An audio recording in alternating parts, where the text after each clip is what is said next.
Donc, nous continuons maintenant donc sur la partie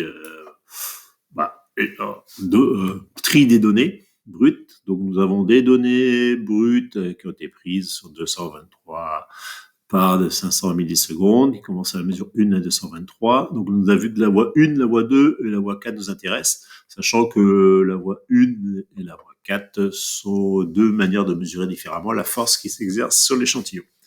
Et ça, c'est donc le raccourci, la longueur de l'échantillon qui diminue au fur et à mesure qu'on appuie dessus. Alors, pour que ça soit légèrement plus visible, on va donc tout mettre déjà centrer un peu tout ça. Hop, donc vous centrez les colonnes pour que ce soit un peu plus facile à voir. Alors, on va choisir plutôt de travailler avec la première colonne, les forces de la première colonne et le déplacement à la deuxième colonne. Donc, sur la voie 1 et 2, donc les deux autres voies ne nous intéressent plus réellement. Alors, ce qu'il faut comprendre, c'est que vous voyez ici, on a donc les variations des efforts. Hein. Donc, on voit que les efforts, il y a des efforts quasi négatifs, donc c'est un problème de paramètres de mise à zéro. Là, on voyait que les efforts sur ce type de mesures, dans les mesures 50, etc., alors ça, c'est à vous de vous adapter sur votre fichier, elles passent par des plus et par des moins. Donc ça, c'est les fluctuations au chargement. Par contre, qu'est-ce qu'on remarque? Qu'à partir de la mesure 91, vous avez ici vers les mesures 90, vous avez une montée qui est régulière, vous voyez, sans un coup de retour. Là, ça veut dire que l'échantillon est vraiment en contact avec le plateau et qu'il commence à vraiment être en phase de compression. Donc, ce qu'il faut récupérer là-dedans, c'est cette phase-là qui nous intéresse, c'est la phase où on va compresser de plus en plus et où ça va se tasser de plus en plus, où ça va se raccourcir de plus en plus. Et on continue, on va donc sélectionner la partie, hop, là vous voyez, ça commence à redescendre, ça veut dire qu'il y a sans doute une rupture.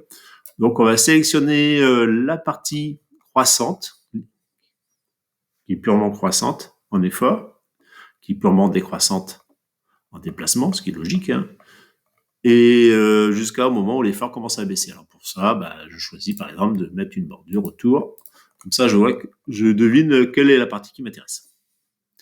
À partir de là, vous allez pouvoir essayer éventuellement de faire des graphes sur LibreOffice. Ça, je vais pas vous faire un tuto là-dessus.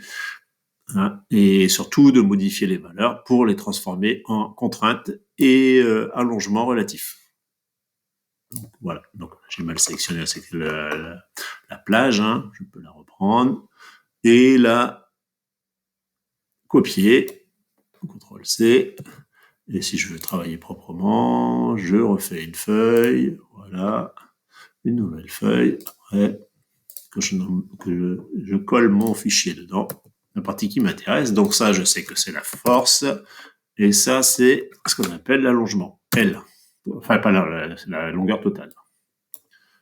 Donc là, j'ai la force en newton et l'allongement en millimètres. Donc là, Donc, pour faire un graphe, alors on va pas faire un graphe de la force en fonction de la longueur de la pièce. Donc ça, je peux vous l'expliquer après de manière orale. Mais pour faire un tableur, un graphe de ça, vous avez bien sûr des fonctions comme